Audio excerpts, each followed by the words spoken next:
February 15, 1798, Pope Pius VI was taken captive by the French general Berthier. The Pope died in exile the following year. The power of papal Rome was broken. One of its heads had received a deadly wound. For decades, the papacy had little or no influence in the religious or political affairs of the nations. But according to Bible prophecy, it would rise again to power. The wound would be healed. Has the wound been healed? Certainly, today there can be no doubt about the papacy's religious and political clout around the world.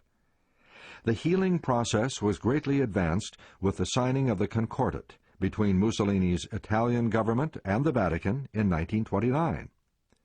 This treaty gave the Pope sovereignty over the Vatican city-state, restoring his political status. Now notice the next part of John's vision. The aged prophet saw a most interesting sight. Another beast or nation rising to power at the same time that the papacy received its deadly wound. And I beheld another beast coming up out of the earth, and he had 2 horns like a lamb, and he spoke as a dragon. Revelation 13:11. There was something different about this nation. The other beasts rose out of the sea, or populated areas of the world. This nation came up out of the earth, or wilderness area. Think for a moment. What young, peace-loving nation was growing in power and prominence in a wilderness area of the world in 1798? At the same time, the papal power was wounded unto death. Only one nation can claim that prophetic distinction, the United States of America. In just 2 centuries, it has become one of the most powerful nations on earth. It is significant that this lamb-like beast has no crowns on its horns, as the other beasts preceding it. In other words, it would be a nation without a king, having a church without a pope. Please notice the identifying characteristics of this lamb-like beast of Revelation 13. The description of prophecy pinpoints the United States as this power that would rise out of the wilderness. Notice the identifying marks. Number 1, it would come out of the wilderness, not out of the populated areas of the world. It did just that. Number 2, it would rise to prominence just as the leopard-like beast of Revelation 13 was receiving its deadly wound. That was in 1798, just at the right time. Number 3, it would be a democratic world power, as it had no crowns which signify a kingly power. It is a republic leading the march for democracy. Number 4, it would become a world power that would lead the rest of the world to worship the beast and receive its mark. There can be no doubt that God was using symbolism to describe this great country of ours and to show the place this country would play in the closing events of this world's history. What a wonderful privilege to live in this country, in which the Statue of Liberty has long been a symbol of the freedoms to be enjoyed within the borders of this land. But this will not always be so. The rest of the story is not so pleasant. The time will come when this nation, while appearing to be gentle as a lamb, will speak like a dragon, for the Bible says, "He spoke as a dragon." Revelation 13:3. Obviously, sometime, somehow, a change will take place in the government of the United States. In fact, it is already taking place. Usually, nations speak through their legislative enactments or laws. And throughout history, whenever and wherever the dragon voice has been heard, there has been persecution.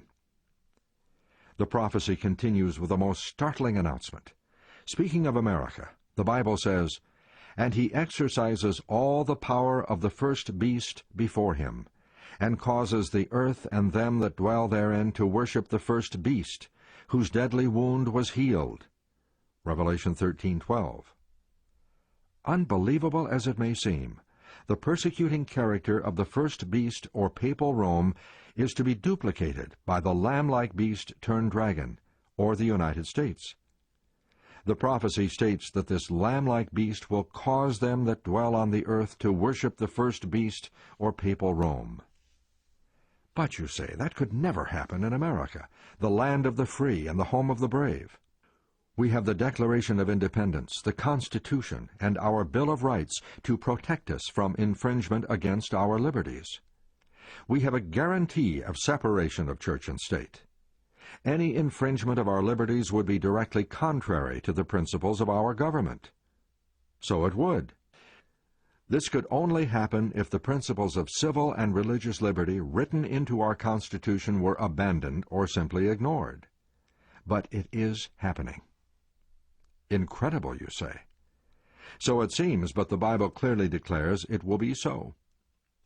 Continuing the prophecy concerning the United States, we read, "And he doeth great wonders, so that he makes fire come down from heaven on the earth in the sight of men, and deceives them that dwell on the earth by the means of those miracles which he had power to do in the sight of the beast, saying to them that dwell on the earth, that they should make an image to the beast, which had the wound by a sword, and did live."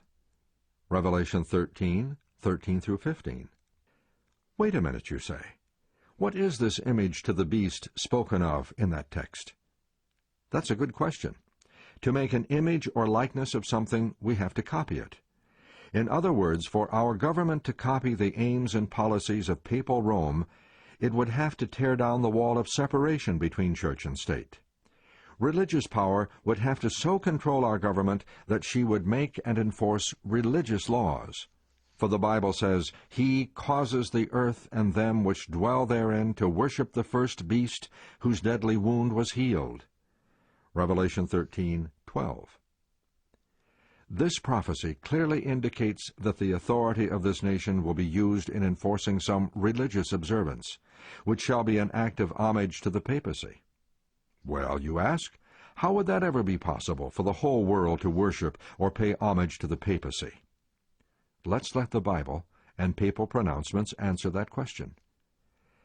God gives a fearful warning in Revelation 14:9 and 10. "If any man worship the beast and his image, and receive his mark on his forehead or in his hand, the same shall drink of the wine of the wrath of God, which is poured out without mixture into the cup of his indignation." God also gave a message of hope to those who are faithful to him.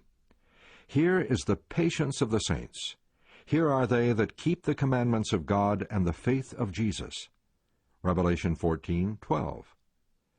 Since those who keep God's commandments are contrasted with those who worship the beast, it follows that the keeping of God's law on the one hand and its violation on the other will make the distinction between the worshippers of God and the worshippers of the beast. Speaking about the same power, the beast power, Paul states, "Who opposes and exalts himself above all that is called God, or that is worshipped, so that he as God sits in the temple of God, showing himself that he is God." Certainly, by changing the law of God, the papacy would be exalting itself above God. Has it attempted to do this?